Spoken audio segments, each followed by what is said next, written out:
Now we are going to discuss a problem on duration. Already we have discussed problem on duration, normal method and shortcut method.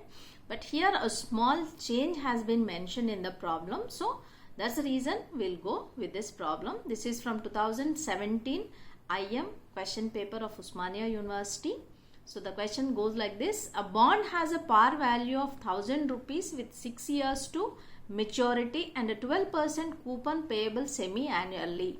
If the YTM is 8%, find its duration. So simply duration is equals to weight into the time period, and how we have calculated the weights means by calculating present value of cash inflows divided by value of the bond. So here he said this is not annual payment interest, this is semi-annual payment interest. So in that case what we have to do, we have to divide the interest and we have to multiply the number of years to maturity. So I by 2 is equals to 120 by 2, as this is 12% on 1000 rupees, so we got 60 rupees. And number of years to maturity, that is 6 years, 2 into n, so 12 semi-annuals. So here 12 semi-annuals we have to consider. Why? Because this is semi-annual payment. Every year twice the payment will be done. So 2 into 6 years. So 6 into 2 times per year, that is equals to 12 times. YTM is equals to 8 by 2, that is 8% by 2. So you will get 4%, that is 0.04. So first step is considering the years. I said semi-annual. So half year, 1 year, 1.5, 2, 2.5, 3, 3.5, 4. So normal duration what we'll do, we'll take years 1, 2, 3, 4, 5, 6, as this is semi-annual. So what we are supposed to do is half, 1, 1.5, 2, like that we have to take. Why? Because this duration is nothing but weighted time average. So that is the reason we have to consider as half year, 1 year, like that. Next, after completion of this is the only difference. What we are supposed to make a note when we are doing semi-annual valuation of the duration. Then cash inflows, already till 6 years we will get every semi-annual 60 rupees.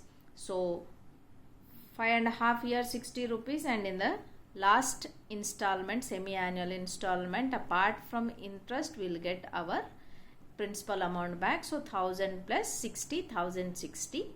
Then PVIF at the rate of given percentage, KD is given as 8%, so 8 by 2, 4%. So PVIF at the rate of 4%, we have considered the table values at 4%, that is 0.962, 925, 889, like that you will get. Or else if you are not having table values, simply 1 divided by 1.04 will give you the value of 0.962. Again that 0.962 divided by 1.04, you will get 0.925. That divided by 1.04, like that continuously, whatever the value you get here, next year to get the value divided by 1.04, you will get this value. So PVIF at the rate of 4% is like this. After completion of that, we have to calculate present value of cash inflows. So cash inflows multiplied with present values, we will get present value cash inflows. Remember, PVCIF, PV into CIF will give us PVCIF, present value cash inflows. So we have considered present value cash inflows. So by multiplying them, we got it like this. By adding them, we get value of the bond. So value of the bond is equals to what? Interest into PVIFA,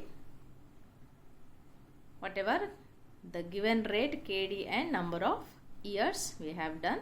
So the same we are doing here, but individually. Why? Because as we have to calculate the time weighted averages, so individually or independently we are calculating by taking PVIF. Then weight is calculated as present value of cash inflow, this amount, divided by value of the bond. So this is the 100%. Then what is the value of this in this 100%? So like that we have calculated the weight. So PVCIF divided by value of the bond will give us the concerned weights of that particular cash inflow. So we have calculated weight like that, and duration is nothing but weight into time period. So this into year, 0.5. So 0.049 into 0.05, we got 0.0245. In the same way 0.046 into 1, so 0.046. 0.045 into 1.5, like that time weights we have to calculate. So after calculating them by adding them, so summation of WT into T will give us the duration. So the duration is equals to 4.581. So the duration of the given bond is 4.581 years, whereas its maturity is 6 years.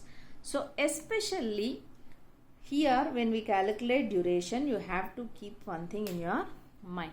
Duration is always less than the maturity of the bond. Okay, that's first point. Apart from that, if suppose the maturity of a bond is 6 years and you are entering into the bond, that particular bond, purchasing that particular bond after completion of issue of 1 year or 2 years. So ultimately what will happen? The impact will be there on the duration. So why? Because there what happens? The yield to maturity will change. Earlier it was 6 years, now it may be 5 years or 4 years. In that case, the duration value will also change.